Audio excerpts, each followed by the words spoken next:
Perla Transit soutient le sport mahorais avec Casport. Le Conseil général de Mayotte, partenaire des sports, vous présente Casport.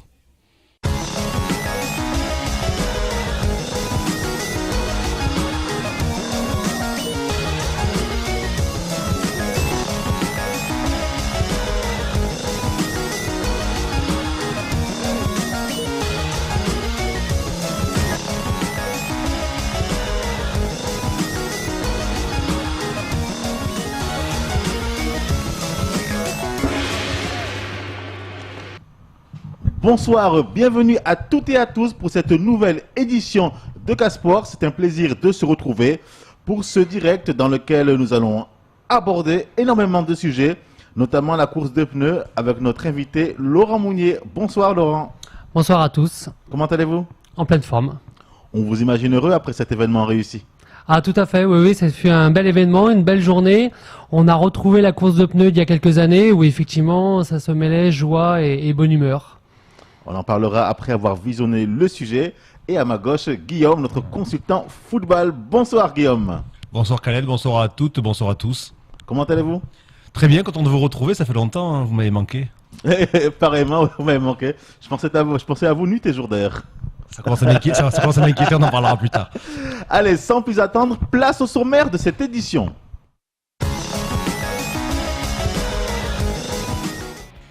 Bonsoir et bienvenue dans Casport. Au sommaire ce soir, la 34e édition de la course de pneus qui a tenu toutes ses promesses cette année dans une ambiance populaire, festive, retrouvée. Un événement organisé par l'agence Angalia soutenu par la préfecture de Mayotte en collaboration avec l'UFOLEP, notamment dans le cadre des courses communales. L'occasion pour Casport de faire connaissance avec le président national de cette fédération qui était en visite à Mayotte. Du côté du foot, l'heure était aux distinctions avec 2 remises de label foot féminin, Amzoazia et Abandrélé. Enfin, nous terminerons cette édition avec du basket. Tout d'abord, le tournage Playground qui met en image les Msadjaja. Hier, les caméras de Casport étaient à Ongoujou. Enfin, pour terminer, nous reviendrons avec Martial sur l'actualité de la Ligue de basket et la première journée du camp Kadri qui arrive à grands pas.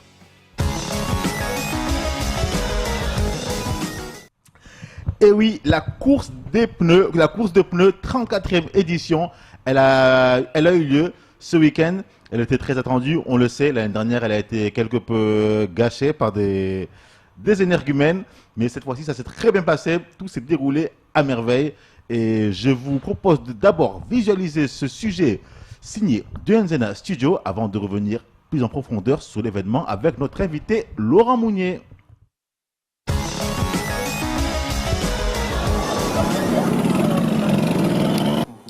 Ce samedi 1er juillet s'est déroulée la 34e édition de la course de pneus que les organisateurs aiment définir comme la plus belle course du monde.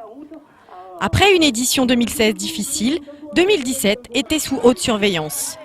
Tous les enfants présents ont été pour la première fois sélectionnés dans le cadre des courses communales en brousse et à Mamoudzou, organisées en lien avec l'UFOLEP. Il n'y a donc pas eu d'inscription ce samedi. Chez les enfants, c'est Farah qui remporte pour la 2e année consécutive la course des garçons. Et chez les filles, c'est Zouraïda. C'était difficile parce que j'avais pas mis de chaussures. Je suis venue parce que c'est la première fois que je participe dans une course de pneus. Je suis jamais venue dans la course de pneus. Merci beaucoup à toute ma famille, à tous les gens qui vivent au CGA. Pour la course des grands, on écoute quelques réactions au micro de Casport. Très bien, franchement, on était bien encadrés, on a un petit peu attendu, mais c'était normal, c'était vraiment bien. Merveilleusement bien, c'était très bien organisé, le paysage est magnifique et l'ambiance extraordinaire. On est très encouragés, c'est vraiment une belle course populaire.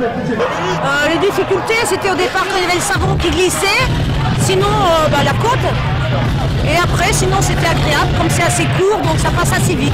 Cette année, l'accent a été mis sur la sécurité pour ne pas entacher la belle organisation habituelle. On écoute un élu de la mairie de Mamoudzou. En fait, je suis ravi, ça me rappelle des anecdotes. Donc, on a tout oublié que Mayotte, il y a 2 ans, il était dans un climat très dangereux. Donc là, tout le monde a repris. Donc ça fait du bien. Chez les hommes, le podium gagnant est les Vonquiers, les Schumacher et les Mousquetaires. Pour les Big Mamans, ce sont naturellement les Big Mamas qui remportent cette magnifique édition.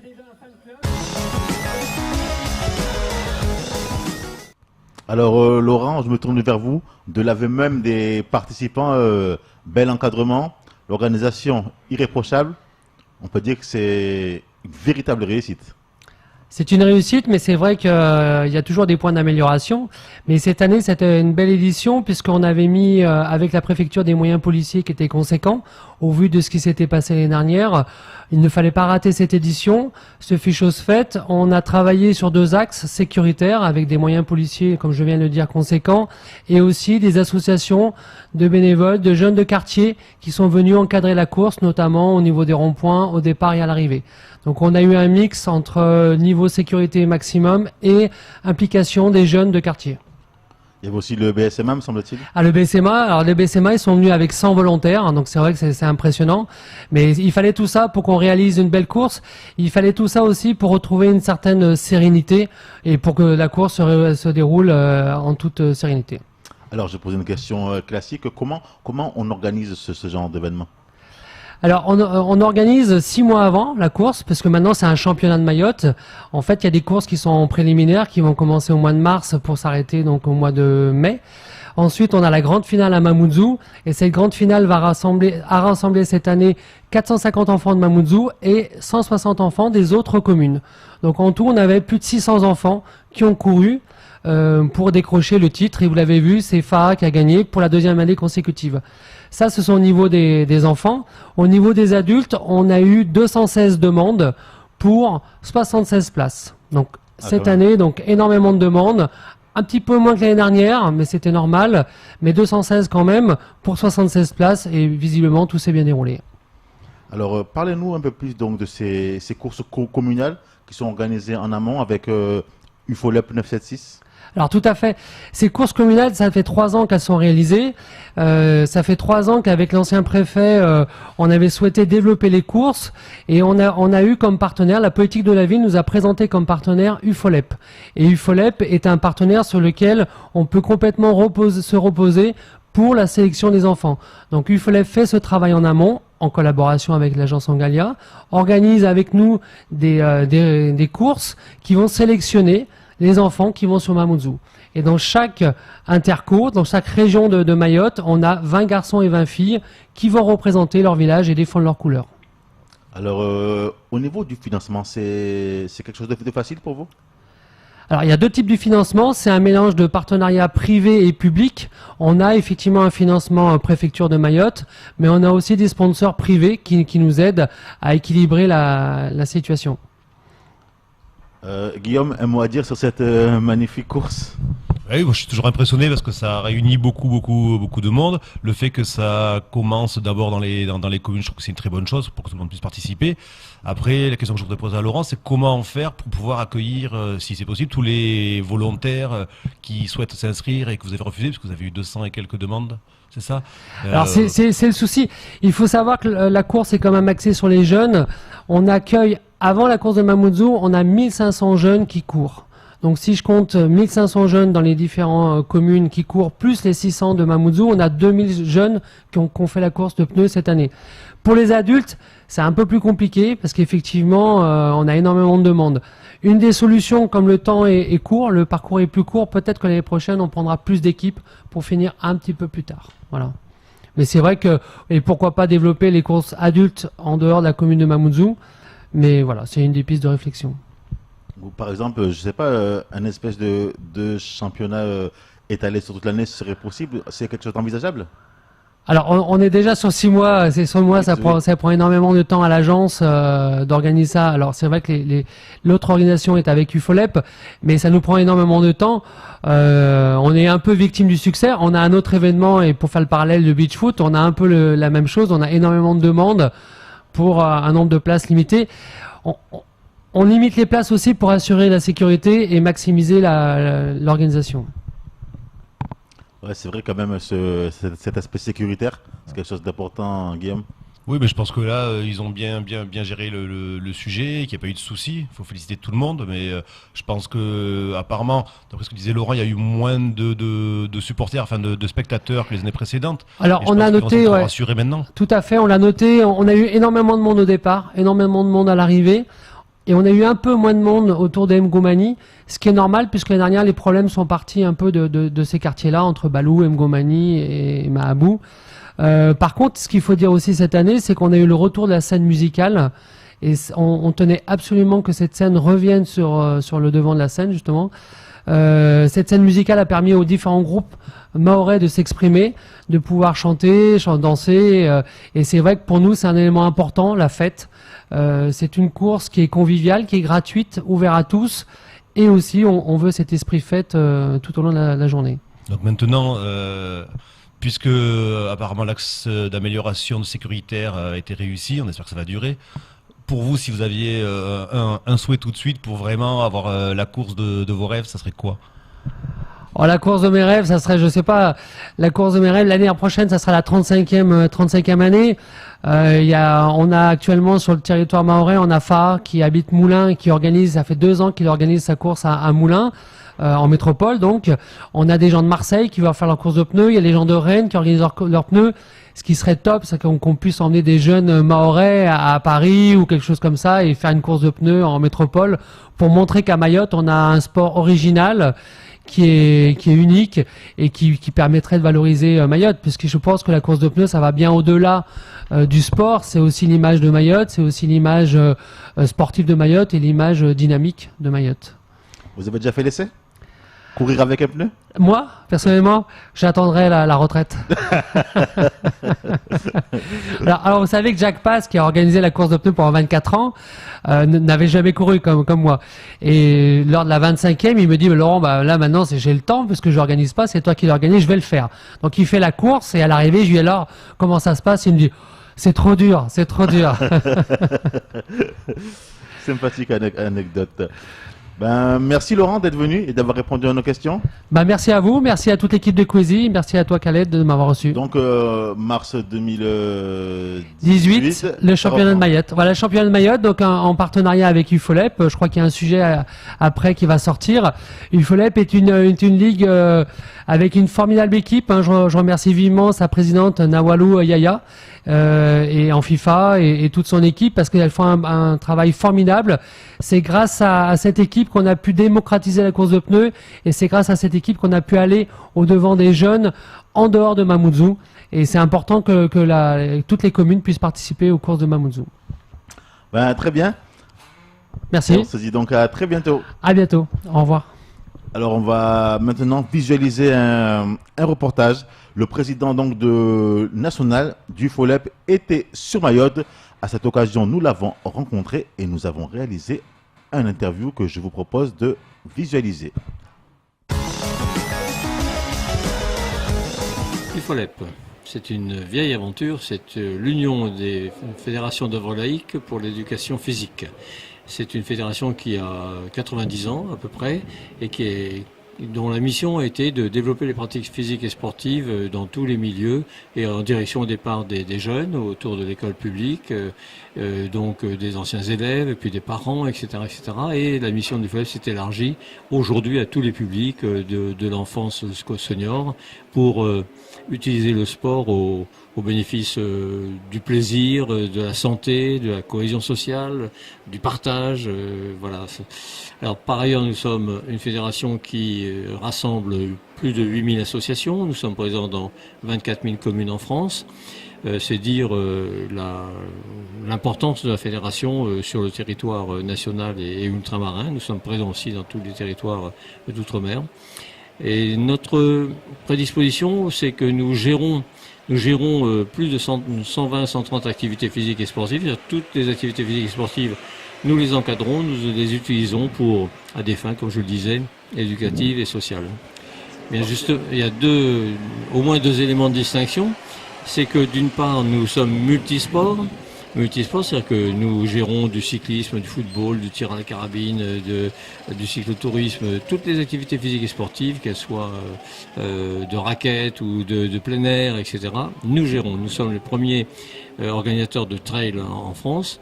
Voilà. Et la deuxième caractéristique, c'est que nous nous intéressons à tous les publics, comme je le disais, de l'enfance aux seniors, en essayant d'adapter les pratiques physiques et sportives aux spécificités de nos publics. Nous avons des organisations de championnats, bien sûr, de compétition, mais là aussi nous les adaptons au niveau de nos adhérents.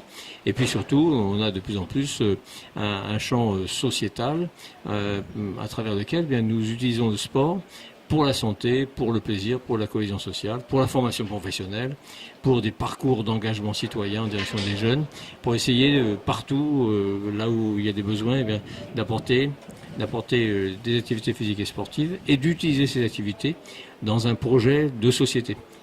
Alors l'UFOLEP au plan national est né en 1928. À Mayotte, il y a eu une tentative de création il y a une quinzaine d'années peut-être déjà. Et puis on n'a pas trouvé les ressorts nécessaires, le dynamisme, les militants nécessaires pour tenir le projet.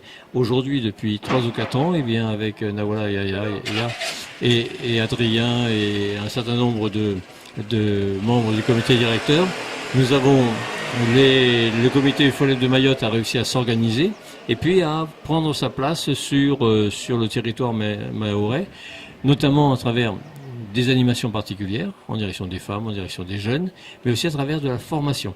Et ça, c'est une caractéristique importante. Le comité UFOLEP de Mayotte peut dispenser des formations de certification de certificat de qualification professionnelle qui permet aux jeunes qui passent ces formations ensuite de trouver un emploi. Et je sais que les différents jeunes qui ont été formés au CQP ici ont trouvé très rapidement un emploi, notamment dans le cadre de l'éducation nationale. Mais nous formons aussi, bien sûr, à toutes les disciplines fédérales, sportives fédérales, mais aussi nous sommes la seule fédération sportive agréée pour dispenser des formations en premier secours, le PSC1. Et ça, c'est très important parce que il y a pas mal de formations dans lesquelles, dans les prérequis, il y a le fait d'être titulaire du PSC1. Donc voilà, il y a là pour l'UFOLEP à Mayotte un beau champ d'investissement pour rendre service à la population, pour permettre à des jeunes de passer ce certificat de premier secours et puis ensuite de s'engager dans d'autres formations. Ce qui est vrai pour l'UFOLEP peut être vrai aussi pour d'autres structures.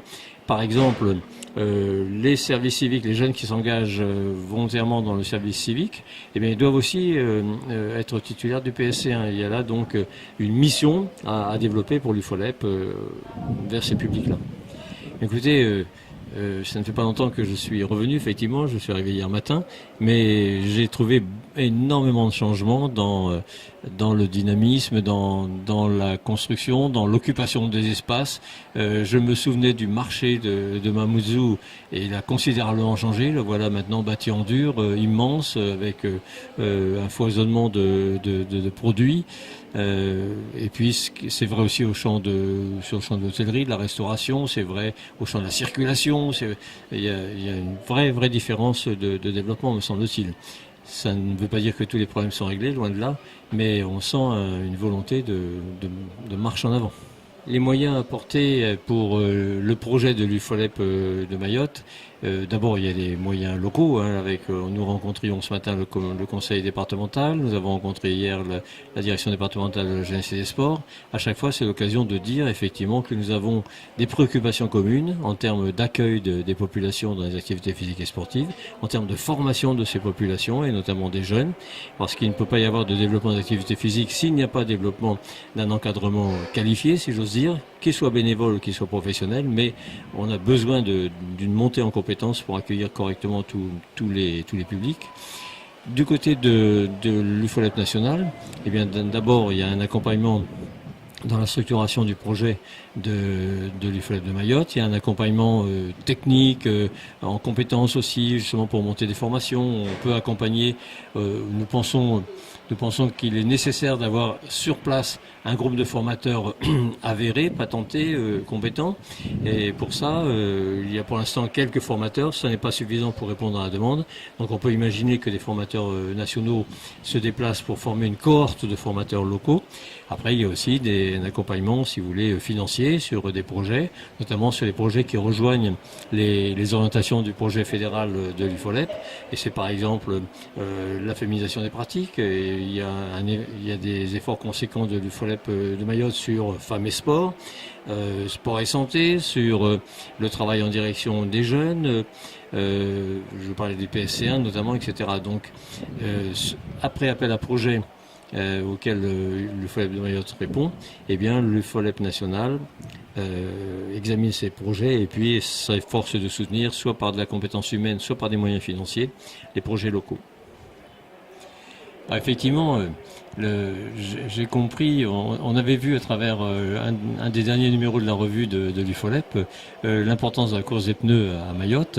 C'est un véritable engouement de toute l'île. C'est une opération, vous le savez, montée depuis 25-30 ans bientôt et qui maintenant mobilise non seulement Mamoudzou mais aussi d'autres territoires, d'autres collectivités territoriales. Et c'est là d'ailleurs que l'UFOLEP est intervenu pour permettre à cette opération, la course des pneus, eh bien de conquérir de nouveaux territoires, de s'installer dans des étapes à travers les différentes villes de Mayotte et du coup de faire de l'événement du 1er juillet eh bien une espèce de finale, je dis pas nationale, mais une finale territoriale tout à fait conséquente. Et à travers le film que j'ai vu hier soir, on comprend l'engouement, l'attachement de toute la population à cet événement. C'est un événement très intéressant sur le plan justement de l'attachement. Et c'est un événement intéressant parce qu'il montre aussi qu'avec des moyens relativement pauvres, eh bien on peut faire de l'activité physique, organiser des finalités tout à fait compétitives, tout à fait importantes. Et j'évoquais hier, dans certains départements du territoire métropolitain, j'ai vu se relancer des courses de caisse à savon.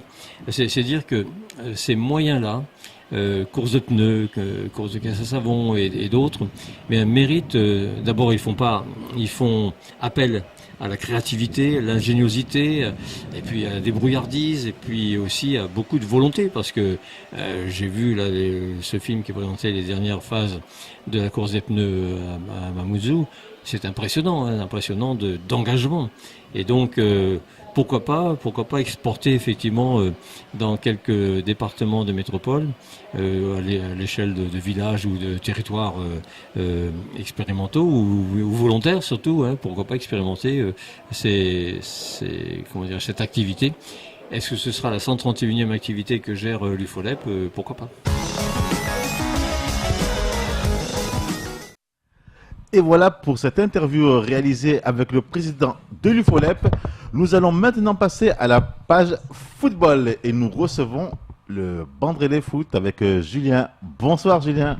Bonsoir Khaled. Comment allez-vous? Très bien. Alors je vois que vous n'êtes pas venu tout seul. Je suis venu avec deux de nos joueuses. Delia qui fait partie de l'école de foot féminine de Bandrélé. On va les laisser se présenter. Allez-y. Bonsoir mesdemoiselles. Bonsoir. Comment allez-vous? Merci et vous?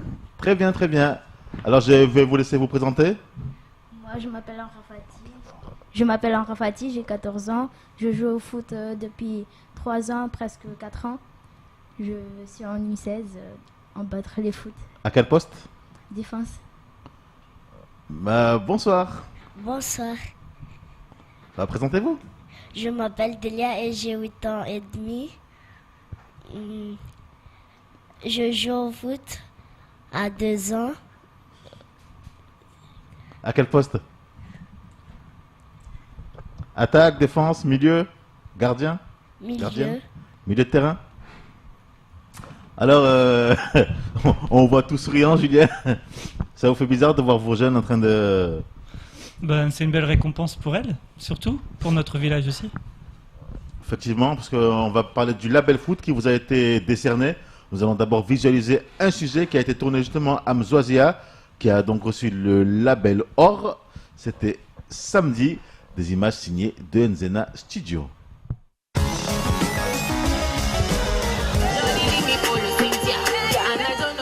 Au sud de l'île, spécialement à Mzwazia, pendant que la course de pneus se déroulait à Mamoudzou, le club des jumelles recevait une belle distinction de la Ligue mahoraise de foot pour valoriser le travail effectué au niveau des féminines. Depuis plusieurs années, le club des jumelles de Mzwazia a montré par ses résultats et son assiduité que son engagement dans le développement du football féminin est total. Et cela a été honoré avec le tout premier label foot féminin d'or remis à un club mahorais. Une première à Mayotte, mais également une première dans les dom-toms. On écoute Miniadj Alaoui. On ne cesse de grandir. Donc le label aujourd'hui, surtout catégorie or, le premier dans l'ultramarin, le seul, si je veux dire. Donc je suis très fier aujourd'hui avec tout ce que je fais avec les filles.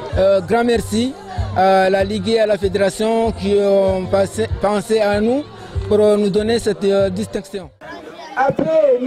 C'est le résultat de plusieurs années de travail. La présidente de l'équipe le confirme au micro de Casport. Oui, cette année, je m'attendais beaucoup et je savais que ça allait venir, même si j'étais un petit peu... J'étais sûre, j'étais presque sûre que ça allait venir. Du coup, maintenant, c'est arrivé. Alhamdoulilah, on est très contents. On est content de notre fille parce que ça c'est quelque chose qu'on a fabriqué, qu'on a préparé depuis. On a préparé tous les enfants, toutes les filles qu'on voit là. On les a préparées vraiment à cœur et moi j'étais là depuis. Il y a 2 ans je n'étais pas là et j'ai repris cette année. Pour la remise officielle du label d'or, la préfecture, la mairie et le conseil départemental ont fait le déplacement. Le coach Miniadj a fait promettre aux maires et aux représentants du conseil départemental qu'il continuerait à soutenir les actions du club et le développement des équipements sportifs dans la commune. Il n'y a plus qu'à espérer que ces promesses soient tenues.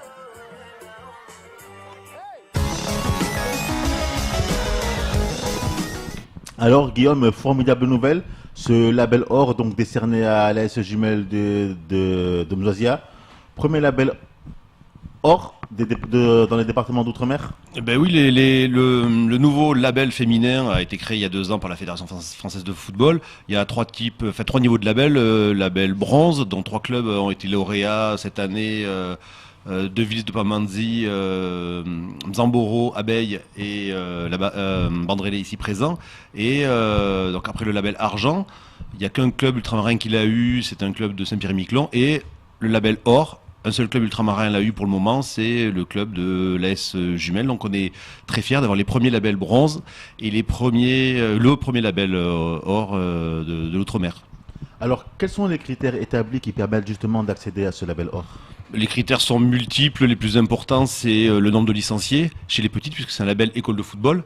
Donc des U6 jusqu'au U11, voire ensuite sur les U13. La participation aux actions de ligue, la participation aux compétitions, au plateau, etc.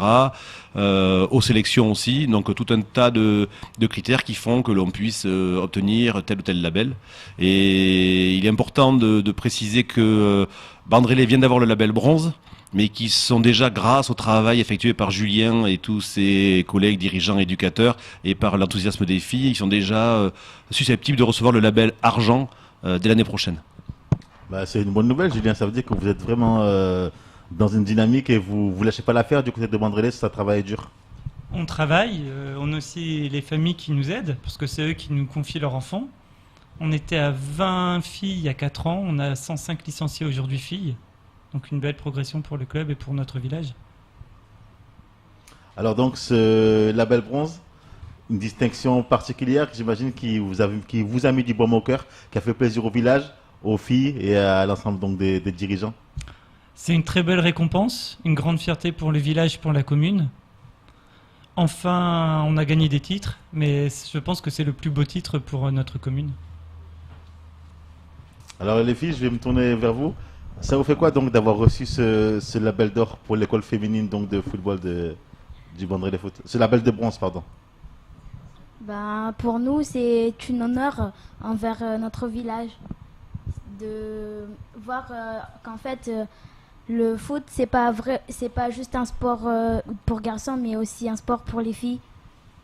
Et progresser pratiquement, on y va en bronze et plus tard, Inch'Allah, on ira en or.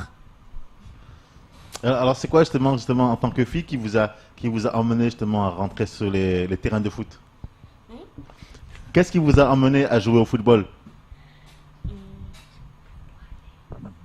Pourquoi le football? Pourquoi pas par exemple, je sais pas, le basketball ou J'aime le foot parce que je sais jouer et je suis fière que je suis la capitaine. Et j'ai des copines qui jouent et c'est bien de jouer au foot. Justement, c'est un plaisir de se retrouver autour d'un ballon avec les copines, d'échanger, de discuter, de partager des valeurs à travers le sport, l'effort commun. Oui. Alors, Julien, c'est un travail quotidien pour vous d'inculquer ces valeurs aux filles, l'amour du football, du sport en général? On intègre ces valeurs, on essaye de mettre en place le PEF. Il y a plusieurs thèmes à aborder, notamment les valeurs d'accueil, les valeurs de partage, de citoyenneté. Et c'est très important pour nous et pour notre village, oui. Alors vous, ça fait longtemps que vous êtes à Bandrélé, on s'est souvent croisés. Je sais que vous avez rencontré pas mal de difficultés par rapport donc parfois le manque de bénévoles, le manque d'implication de la part de certaines personnes, mais je vois que maintenant ça s'améliore. La situation commence vraiment à... Enfin, le ciel commence à s'éclaircir du côté de Bandrélé et c'est de bon augure pour la suite. Le club a grandi, les filles se sont très bien intégrées au club de foot. Maintenant, tout le monde au village sait qu'on a plusieurs catégories de filles, de nombreuses catégories même. Et tout le monde nous aide lorsqu'on a besoin. Si un jour on n'a pas de bus, on arrive à trouver des mamans qui nous aident pour accompagner les joueuses au match. Et il y a de plus en plus de monde qui sont là autour de nous et qui nous portent. Justement, les filles, vos mamans, vos parents sont derrière vous? Oui, ma mère, quand on n'a pas de bus, je l'appelle, je la demande si elle n'est pas occupée pour nous aider à nous ramener au match, si elle est d'accord ou pas. Et elle essaye de venir quand elle n'est pas occupée. Et j'imagine que ça aussi, ça vous encourage, le fait d'avoir vos parents derrière vous qui vous poussent, qui vous suivent, ça vous donne de la force. Oui, et de ça la nous motivation. donne envie de continuer encore aller plus loin et honorer nos parents qui nous aident au transport pour aller au match et à leur montrer qu'on peut réussir à aller plus loin. C'est pareil pour vous? L'envie de réussir, elle est intacte? Oui. Alors, c'est pas trop dur les entraînements? Vous vous entraînez le week-end, le soir? Comment ça se passe? Très bien. C'est quel jour les entraînements? Lundi. Et c'est à quelle heure? De 17h30 à 20h. Ah ouais, donc elle s'entraîne combien de fois par semaine, Julien? En fait, ça dépend des catégories. L'école de foot avec Delia s'entraîne le lundi de 17h45 à 20h. Et les U13, U16 et seniors s'entraînent le lundi, le mercredi et le vendredi. Ah d'accord. D'ailleurs, vous en parlez souvent, Guillaume, le football féminin, c'est quelque chose qui vous tenait à cœur, qui tient à cœur à la Ligue de manière générale. Vous pensez quoi donc de l'évolution? Est-ce que vos espérances sont comblées aujourd'hui? Comblées jamais, un peu comme disait Laurent tout à l'heure, on veut toujours faire mieux, donc on définit de nouveaux axes d'amélioration. On a quand même doublé le nombre de licenciés sur les 2 dernières années. Il y a encore beaucoup de travail à faire. J'aimerais quand même insister sur un point important que j'ai découvert en allant à Bandrélé aujourd'hui, c'est la naissance, la construction d'un vestiaire. Alors qui pour le moment n'est pas complètement terminé et qui peut à mon avis être amélioré, on en a discuté puisqu'il y a d'autres différents moyens de faire de belles choses par rapport au projet qui est déjà lancé. Mais en tout cas il y a déjà 2 vestiaires qui sont posés avec douche et sanitaire. Donc pour nos filles c'est important je pense, puisque c'est pas le cas partout. On en a parlé dans le sujet juste avant, où le club de Jumelles a demandé quelques efforts auprès de sa municipalité. Et le club de Bandrélé a trouvé un partenaire, tu peux dire le nom parce que je m'en souviens plus. Rousseau Padial, qui a accepté de faire un vestiaire pour le club, donc faut les remercier. Et je pense qu'ils sont sur la bonne voie parce que le foot ça passe, on l'a dit, par le sport, on a parlé aussi de l'éducation et je pense qu'avoir des vestiaires, notamment pour les filles, encore plus, c'est nécessaire et incontournable. Ouais, espérons que cette histoire de vestiaire va se régler, enfin, se généraliser sur toute l'île, parce que c'est clair que en 2017, en France, parler de construction de vestiaires inexistants, c'est quand même un peu choquant. Mais on y vient, vous voyez, ça vient. Et puis je pense que le fait d'avoir des labels, de mettre en avant, de valoriser le travail des clubs, permet aussi de donner envie aux différents partenaires d'aider ces associations-là. Et passer par la construction de vestiaires serait judicieux. Alors justement, Guillaume, j'ai une question pour vous. Vous êtes venu comme le Père Noël avec des bonnes nouvelles. Vous nous avez annoncé donc qu'un jeune du football club de l'Abattoir, si je ne me trompe pas, USC L'Abattoir. USC L'Abattoir, est convoqué donc en métropole. Oui, Farty, sur lequel on avait déjà fait un sujet quand il est parti. Il était venu, je crois, oui. Qui a participé aux Interligues avec l'équipe de l'Océan Indien, a été contacté par le club de Castelnau-le-Cresse, qui est l'antichambre du Montpellier Hérault. Et donc il a signé là-bas. Il jouera avec les U17 régionaux parce qu'ils sont descendus cette année, mais ils ont des U19 nationaux, avec l'objectif de faire une année de transition là-bas et d'intégrer le Montpellier Hérault l'année prochaine. Donc il partira le 10 juillet s'entraîner à La Réunion avant de rejoindre Montpellier. Ok, bon, on lui souhaite bon courage. De toute façon, je pense qu'on aura l'occasion de faire un reportage sur ce sujet. Sur ce, merci Julien. Merci à vous de nous avoir accueillis. Merci les filles, ce fut un plaisir. Merci à nous aussi de vous avoir rencontrés. Vous allez donc rentrer chez vous avec ce magnifique, cette magnifique récompense donnée donc par la Ligue et par la Fédération française de football et signée des mains de Noël Le Graët, le président de la Fédération française de football. Au revoir les amis, on se dit à bientôt. Oui, au revoir. Alors maintenant nous allons passer au Basket Playground. Je vous propose donc de visualiser un sujet avant d'accueillir Julien sur le plateau. Ce sujet, donc, ça a été tourné à Ongoujou après les événements de Cavani et Kaweni, des images signées de Nzena Studio.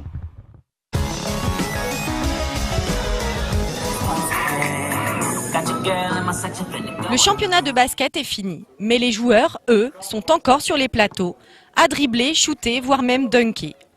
Après le Msoudiadja au plateau de Cavani et Kaweni, c'était le tour de Ongoujou hier de recevoir tous les joueurs désirant faire le show devant les caméras de Playground.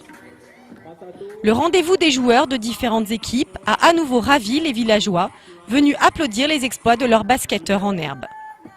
Presque tous les acteurs du basket mahorais étaient présents, basketteurs, entraîneurs et même représentants de la Ligue. L'objectif de ces moments est de faire vivre le basket là où il existe, là où les vocations naissent. On écoute quelques réactions des joueurs.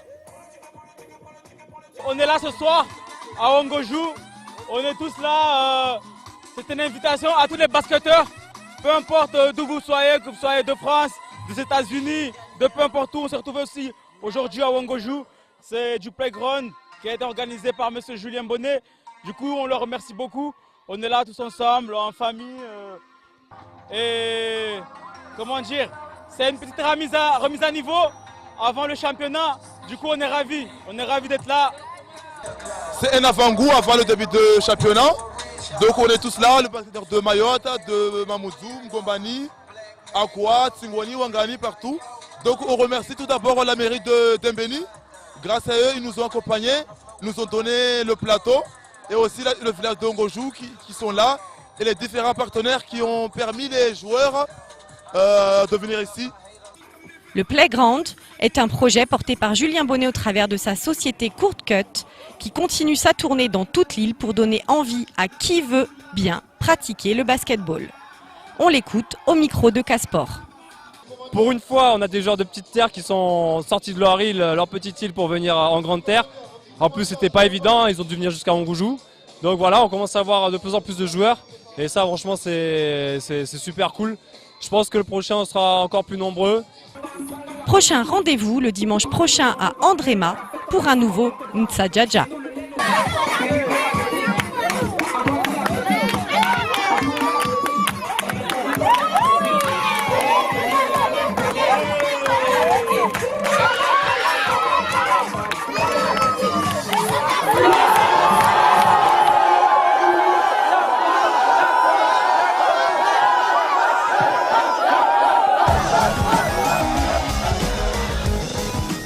Quelle ambiance de feu, Julien? Ah oui. À Mayotte, c'est facile. Hein. Un peu de musique, un peu de basket, un peu de danse et c'est parti. Alors, on va d'abord présenter, donc je vais vous laisser vous présenter dans un premier temps. Ouais, bah alors moi c'est Julien, je m'occupe du projet Playground, je suis joueur à Cavani aussi depuis cette année.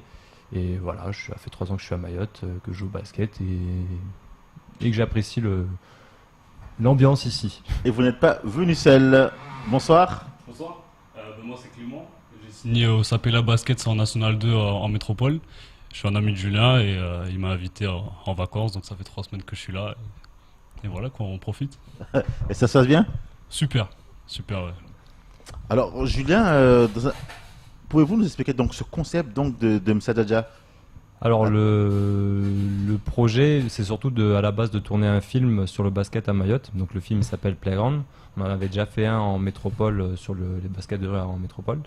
Et l'idée c'est de l'exporter ici à Mayotte. Donc ça serait de faire une espèce de tournée de Msadjaja. Et là pour cette étape-là, on a voulu en fait sortir le basket de Mamoudzou pour l'amener dans un village où il n'y a pas de basket habituellement. Voilà. En plus, on a pris ce plateau-là parce qu'il y a vue sur le lagon, il est un peu en hauteur, donc il est vraiment bien stylé. Donc voilà. C'était vraiment pour tourner une étape de plus pour le projet de film. Et donc, quelles sont les prochaines étapes? Alors la prochaine étape, ça sera Sangamboa, je sais pas si je dis ça correctement. Ouais, c'est comme ça. Ouais. Voilà, ça sera dimanche prochain, donc même concept. Et après, par contre, le 15 et le 22 juillet, samedi soir, ça sera des matchs d'exhibition de type All-Star Game. Comme il n'y aura qu'un seul match d'exhibition avec les meilleurs joueurs de Lille. Ah d'accord, et ça se passera où? Alors le 15 juillet, ça devait être à la JP à la base, à la Pamandzi, mais c'est pris pour des mariages en fait. Donc on a décalé ça à Koropa, à Majikavu Koropa, puisque bon, voilà, il y a un terrain avec une grosse ambiance aussi là-bas, donc voilà. Et le 22 juillet, ça sera à Cavani, chez moi. À la maison. Alors vous réussissez à chaque fois donc à réunir du monde? Chaque événement est un succès? Ouais, franchement, là, on a fait le premier à Cavani, là où on connaissait du monde, donc ça a bien marché. Après, on a fait un clip, etc., avec les actions, un peu tout. Ça a ramené du monde sur le Kaweni, et ensuite, là, à la sortie du Ramadan, on a recommencé. On pensait que ça allait être un peu difficile de faire venir les joueurs jusqu'à Angoujou, mais ils ont répondu présent, et je pense que là, la semaine prochaine, à Msangamboa, ça devrait être vraiment le feu, quoi. Alors Clément, vous êtes donc un joueur de National 2. Quel est votre regard sur le basket maoré, comme vous l'avez connu? Alors moi, ce que j'apprécie déjà, c'est l'ambiance. Franchement, Julien m'en avait déjà parlé. Hier, il y avait 8 équipes. Les petits, ils viennent sur le terrain, ils viennent danser. Il y a énormément d'ambiance et ça, c'est vraiment plaisant. Il y a un bon cross, un alley-oop, un gros tir, et limite c'est envahissement de terrain, quoi. Et ça c'est génial, ça c'est quelque chose qu'on trouve pas en métropole. Mais voilà, après au niveau du jeu en lui-même, c'est beaucoup plus athlétique. Voilà, ça joue physique, le moindre match ça donne des coups et voilà, c'est intense. Et ça c'est intéressant. Alors vous jouez en métropole, vous avez joué ici pendant le mois de Ramadan, vous avez participé au tournoi Ramadan? Ouais, c'est ça, j'ai fait le tournoi Ramadan à Kaweni, c'est ça si je dis bien? Ouais, Kaweni. Oui. On a été en finale, on a perdu en finale et pareil, le terrain blindé, grosse ambiance, en plus ça joue en prolongation, donc gros match. Non, c'était vraiment sympa. Alors le fait d'être habitué à jouer sur du parquet et d'un coup se retrouver sur le webcam, ça choque? Ça fait mal aux genoux. Ça fait surtout mal aux genoux d'abord. Ça fait un peu bizarre, Après en France, on a quand même l'habitude avec Julien de jouer en extérieur, donc voilà, après, c'est vrai que sur une saison complète, jouer en extérieur, ça serait un peu différent. Ça fait mal, je te confirme. Ça fait un peu mal. Donc là, vous avez ressenti cette ferveur qu'il y a ici à Mayotte au niveau du basket? Ouais, c'est vraiment l'ambiance, quoi. C'est impressionnant. Moi, il m'en avait parlé, mais bon, il fallait le voir, quoi. Et la finale, ça a été vraiment le plus gros exemple. Voilà, comme je disais, le moindre tir, gros tir, il y a une grosse ambiance, il y avait un speaker. Voilà, il y avait vraiment une grosse convivialité et ça, c'est sympa. Ça vraiment, ça n'existe. Enfin, c'est très rare en métropole, quoi. C'est plus autant comme ça, quoi. C'est difficile d'avoir ce genre d'ambiance en métropole. Hein. De décoincer les gens pour qu'ils se lâchent un peu. Ici, c'est super facile. Tu mets de la musique et c'est parti. C'est parti, quoi. Ah ouais, c'est facile. Ça danse. Ouais, franchement, Alors, comment se passent justement les inscriptions, enfin, pour les équipes, par exemple, qui vont venir à Msangamboa? Il y a des inscriptions à faire? Alors là, ce qu'on va faire, c'est que bon, le concept du Msadjaja, c'est que l'équipe qui gagne, elle reste sur le terrain. Mais vu qu'on est nombreux, là ça tourne pas assez vite, les joueurs ils jouent pas assez. Je pense que la semaine prochaine on fera sous forme de tournoi. Donc les équipes, toutes les équipes auront un nombre prévu de matchs et on fera après demi-finale, finale pour terminer la journée. Donc les inscriptions, on les fera au préalable. On prendra 8 capitaines d'équipe pour 8 équipes maximum et après ils rempliront leur équipe avec des gens de Kawhi, de Cavani, etc.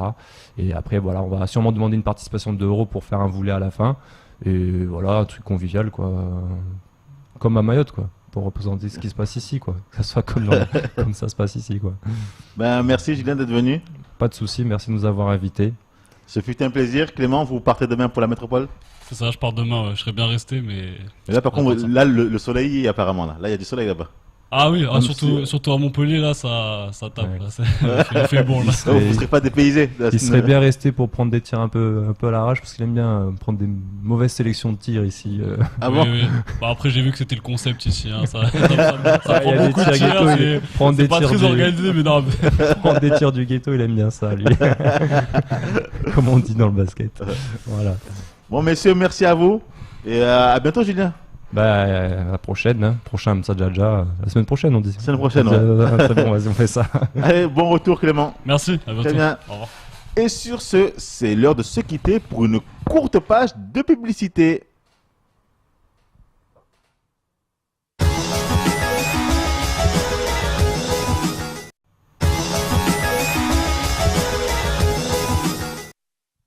C'est parti pour cette deuxième partie d'édition. Nous allons ouvrir la page basketball, enfin la prolonger, puisque nous parlions déjà de basketball avant la pub, avec Martial.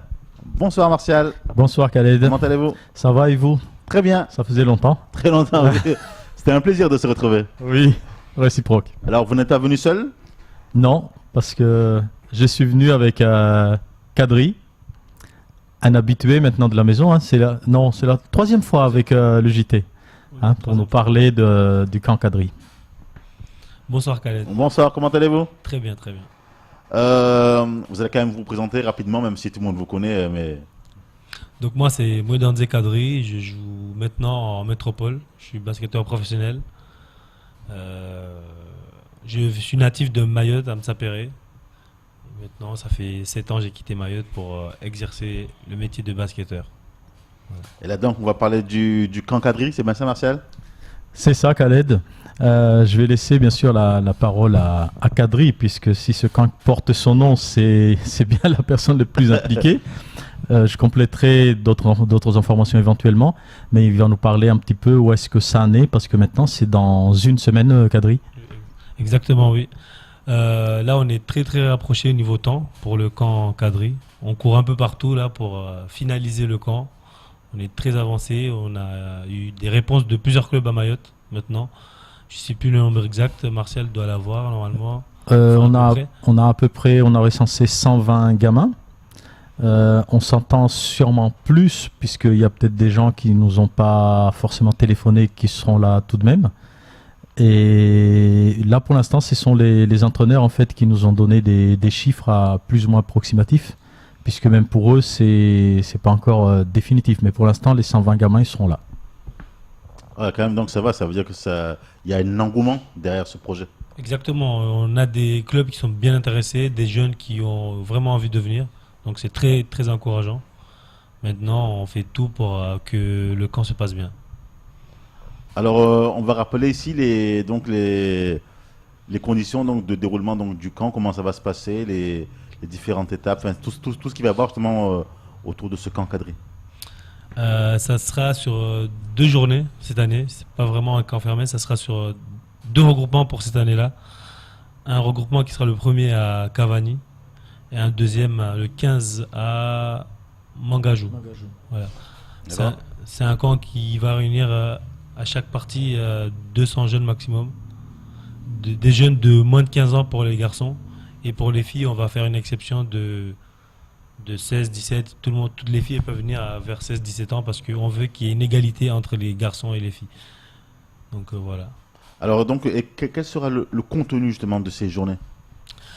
Ça sera une demi-journée, enfin ça sera de 9h à 15h, et ça sera la matinée on va regrouper la matinée pour des entraînements individuels pour les jeunes.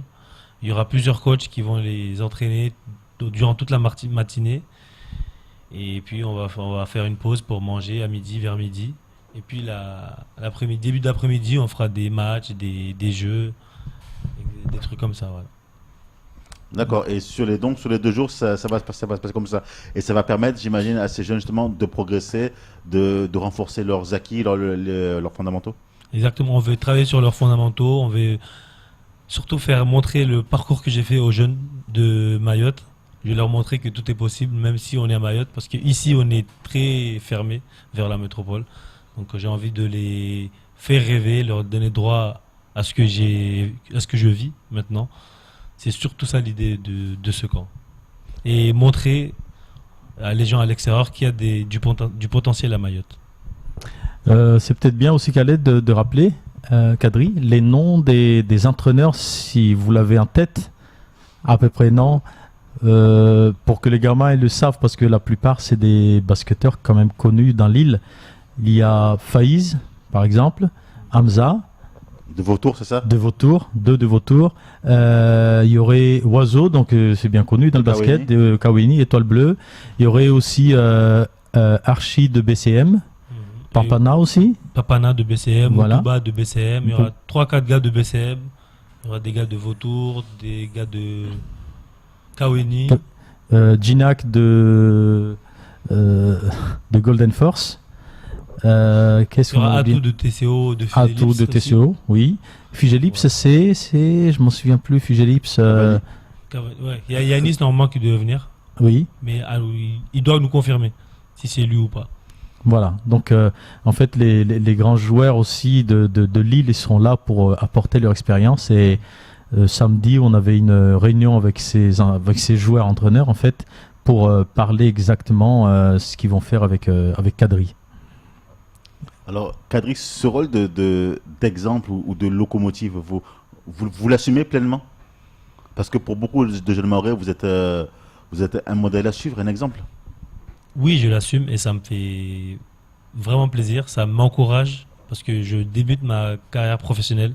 Ça me donne beaucoup de force pour rester dans ce milieu.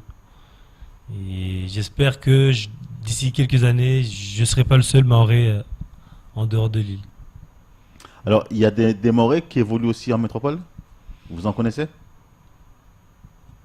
Au niveau professionnel, j'en connais pas.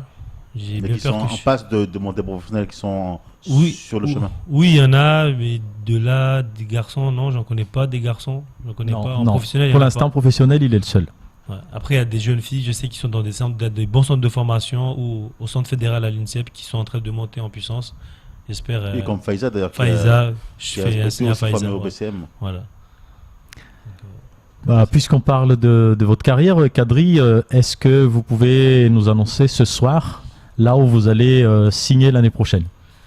Oui, je viens tout juste de signer fraîchement là 2 ans à Orléans, un contrat de 2 ans à Orléans, un très beau projet dans un gros club, un club qui a toujours été en Pro A, qui vient de descendre en Pro B, un club qui a beaucoup d'ambition, qui m'ont proposé un bon projet qui m'a tout de suite plu, parce que le coach qui est là-bas, c'était un coach qui m'a fait découvrir le niveau de la Pro B, parce que c'est lui qui était à Boulogne, qui m'a fait partir de Cholet pour rejoindre Boulogne. Et voilà, ça m'a tout de suite intéressé, donc j'ai pas hésité. Donc dès la rentrée, vous porterez donc les couleurs d'Orléans. Exactement. Et on vous a assuré dans les discussions une place des titulaires dans cette, enfin du moins dans les 5 dans cette équipe. Ça faisait partie des discussions ou pas? Non, on m'a pas assuré une place de titulaire parce que Orléans va construire une très très grosse équipe de 10 joueurs, 10 bons joueurs. Ils visent très gros dans la saison, donc pour être titulaire, je pense qu'il faut aller le chercher. Il y aura 10 joueurs qui vont se battre pour être sur le terrain, donc ça va être très très dur. Mais c'est ça aussi qui m'a bien plu dans cette équipe. Il va donc falloir se battre pour décrocher cette place de titulaire. Exactement, c'est ça qui m'a vraiment excité pour d'aller là-bas. Bon, on vous souhaite bonne chance de réussir dans ce club, parce que comme vous avez dit, c'est un club quand même qui a des ambitions. Une grosse histoire aussi. Et ce qui est bien aussi, Khaled, c'est que j'étais un peu dans les confidences, c'était votre premier choix. Oui, c'était mon premier choix parce que j'ai un coach que je connais déjà, un coach qui m'a tout de suite fait savoir qui me voulait vraiment, qui s'est battu pour m'avoir. Donc, j'ai pas cherché à regarder ailleurs. Ou j'ai tout de suite dit, ce coach-là, s'il cherche vraiment à m'avoir, c'est qu'il a envie de me faire jouer. Khaled, est-ce que le basket 3-3, vous connaissez? Oui, le streetball, oui. Oui. Tout à fait. Et vous, Kadri, ça vous intéresse le basket 3-3? Oui, ça m'intéresse. J'ai jamais fait en haut niveau. Enfin, à Mayotte, on joue du street tous les jours. Donc, le 3-3, j'ai déjà fait en amateur. Oui. Maintenant, au niveau, non, j'ai jamais fait. Mais ça reste un très, très beau projet. Oui, donc apparemment, c'est une discipline qui commence à se développer. Justement, j'ai un petit sujet sur le basket 3-3 parce j'ai rencontré M. Bihan à Paris. J'avais fait une petite interview avec lui pour nous parler un peu de ce basket 3-3 qui devient vraiment une discipline. Ça va devenir une discipline olympique, on l'écoute. Ah, olympique. Oui. Et ça tombe bien justement parce que j'ai monsieur Bihan avec moi qui va nous rejoindre. Monsieur Bihan, bonjour. Bonjour. Enchanté. Je me présente, Richard Bihan, je suis à la fois directeur et sélectionneur des équipes de France de 3-3, voilà, hommes et femmes. Nous développons cette activité qui risque fortement de devenir olympique dès 2020 à Tokyo. Donc c'est vraiment une discipline qui est en plein essor et je pense que à Mayotte en particulier, développer cette activité serait excellent pour le basket. Et ça permettrait peut-être à des nouveaux licenciés ensuite de venir vous rejoindre. Et puis ça donnerait une dynamique supplémentaire. Voilà, donc je viendrai quand vous m'inviterez. C'est gentil, merci. Plaisir. C'était justement la question que j'allais poser. Oui. Quand est-ce que vous pensez venir? Puisque moi-même je fais partie de la Ligue et ça serait avec plaisir de vous inviter, du moins pour nous apporter un peu plus de détails sur l'organisation du 3-3. Parce que, comme vous dites tout à l'heure, au contraire, ça permet d'évoluer encore plus au niveau du 5-5. Exactement. Alors écoutez, pour l'invitation, c'est gentil. Dès lors où avec mon DTN on trouvera un accord. Il n'y a pas de problème. Ça sera avec plaisir que je viendrai vous voir et vous aider dans la mesure du possible à développer cette nouvelle activité. Bon, on vous attend alors, monsieur Bihan, puis à très bientôt. Merci. Voilà Khaled, ce petit interview avec monsieur Bihan qui nous a bien expliqué ce que c'est le 3-3. Et bien, je pense qu'à Mayotte, on a aussi besoin peut-être un jour de développer cette discipline. Alors justement, vous qui êtes membre de cette ligue de basket mahoraise, vous pensez que cela va pouvoir se faire assez rapidement? Alors, c'est vrai que pour l'instant, je ne vais pas mentir, ça fait pas le premier projet qu'on va réaliser. En tout cas, parmi les projets, effectivement, il y a pas mal de projets tels que le projet avec les jeunes pour l'instant. Mais effectivement, oui, c'est très très intéressant. Mais je ne peux pas vous dire à partir de quand on va commencer à le faire. Donc là, c'est un projet qui est sur la table. C'est un projet qui est déjà sur la table, oui. Oui. Donc, pour l'instant, on va y travailler le plus rapidement possible, en fait. Mais comme je vous ai dit, il y a vraiment d'autres projets beaucoup plus urgents pour l'instant. Et lesquels, par exemple? Lesquels? Je l'ai assez dit ici sur ce plateau, mais il y a à peu près une dizaine de projets, en particulier avec les jeunes. Donc, on a commencé déjà avec le camp Kadri, même si ce camp, c'est vraiment l'idée particulière de Kadri, mais ça fait partie quand même des jeunes. Il y a aussi la préparation des sorties des jeunes vers la métropole. En particulier, par exemple, la sortie des jeunes pour le Challenge Benjamin à Bercy l'année prochaine, puisque là, on est allé un peu à la va-vite et on a fini vraiment très très loin quand même des podiums. Et l'année prochaine, on va essayer de commencer de faire les détections plus tôt pour qu'on puisse entraîner les gamins beaucoup plus tôt. Et puis, on s'occupera aussi, puisque vous me posez la question, des sélections seniors, c'est-à-dire le masculin et féminin. Puisque moi, je dis toujours, si les jeunes, c'est sont l'avenir, eh bien, les seniors, c'est pas le passé. Les vétérans, peut-être, mais les seniors, c'est le présent. Et moi, je remarque que dans un pays ou dans un département, on retient souvent, vous êtes peut-être d'accord avec moi, Kadri, que les équipes qui gagnent au niveau senior, c'est ces pays-là ou ces régions-là qu'on retient. C'est-à-dire, on va prendre l'exemple au football, on s'en souviendra toujours du Brésil, un peu moins du Nigeria par exemple, alors qu'ils étaient peut-être champions du monde 20 ans, mais on s'en souviendra de ceux qui ont gagné les coupes au niveau senior. Donc on s'occupera aussi de cette sélection de maillots féminine et masculine.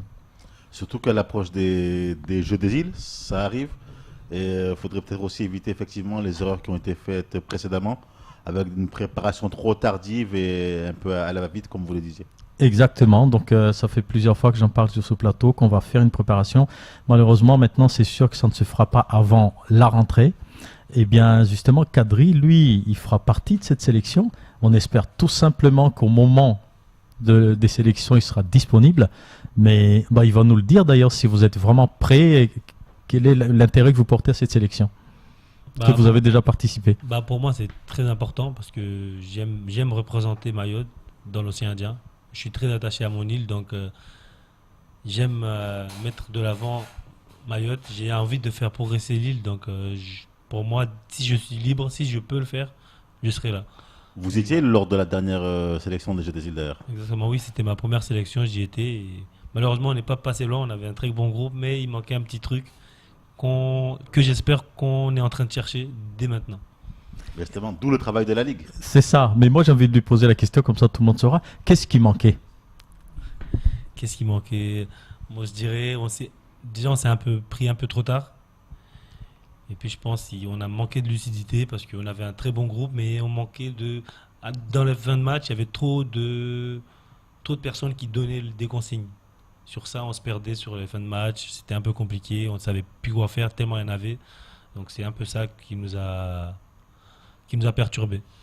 C'est justement ça, le manque d'automatisme dû justement à la réparation tardive, quoi. Les joueurs n'ont pas le temps de se connaître, de huiler la mécanique, tout ça, c'est problématique après pour la suite. Bien sûr, en plus une sélection pour tout le monde, pour toutes les régions et les pays, c'est très complexe parce que justement, ils ne se voient pas souvent, mais il faut se voir au moins, il faut qu'il y ait un regroupement minimum 3-4 fois dans l'année. Je vais vous arrêter. Sur le regroupement, il y a des joueurs qui sont à Mayotte, d'autres à La Réunion ou en métropole. Est-ce que la Ligue aura les moyens financiers justement de pouvoir organiser ces regroupements?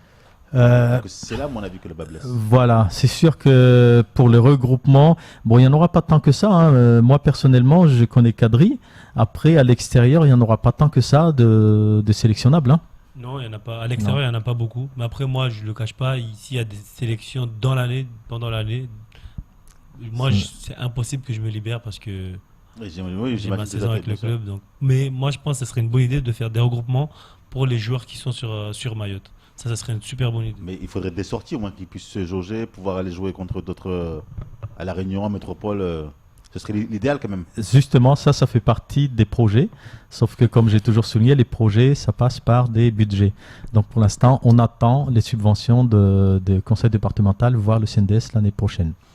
Eh bien, sinon, en attendant, il y aura une petite rencontre entre la sélection contre les restes des Mayotte. Parce que les restes des Mayotte, c'est quoi? Ce sont les joueurs qui sont non sélectionnés pour des raisons administratives ou sportives. Donc on fera déjà des rencontres, la sélection de Mayotte contre les restes de Mayotte. Ça ne demandera pas de déplacement ni quoi que ce soit. Alors, il me semble qu'il y avait un frein qui a été évoqué par plusieurs joueurs lors de l'édition précédente des Jeux des îles.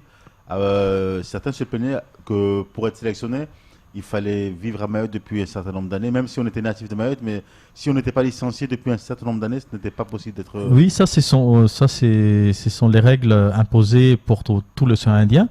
C'est-à-dire que les non-natifs de Mayotte, faut qu'ils jouent en club 3 années consécutives ou 5 années non consécutives. Oui, d'ailleurs, c'est pour ça que j'ai entendu que les Réunionnais souhaitaient se retirer des Jeux des îles par rapport à ça aussi. Ah, je ne suis pas au courant. Je ne sais pas si c'était par rapport à ça. Si c'était par rapport à ça, oui. Vous voulez que cette règle change? Oui, donc voilà, on attendra la rentrée, Khaled, pour faire cette première rencontre. Très bien.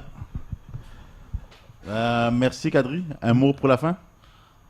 J'espère qu'il y aura beaucoup de monde au camp pour les jeunes. J'espère qu'il y aura même les non-basketteurs. J'invite vraiment tout le monde à venir voir. On rappelle la date et le lieu? Le camp. Le 8 juillet à Cavani et le 15 juillet à Mangajou. Donc première rencontre ce samedi, le 8 juillet à Cavani à partir de 9h. À partir de 9h. jusqu'à 15h. Et le samedi d'après, le samedi 15 juillet, au plateau de Mangajou, dans la commune de Sada, pareil, de 9h à 15h. Même horaire. Très bien. Merci. Merci à vous. On se dit à très bientôt. Au revoir. Martial. Merci beaucoup Khaled. Un petit coucou à Jaël, mon neveu là qui va participer à ce camp que j'ai vu tout à l'heure qui nous regarde. Allez, sur ce, c'est l'heure de se quitter. Je vous souhaite de passer une agréable semaine et on se donne rendez-vous lundi prochain en direct à partir de 19h40 sur KTV et sur Crazy FM le 106.9. Ciao, ciao.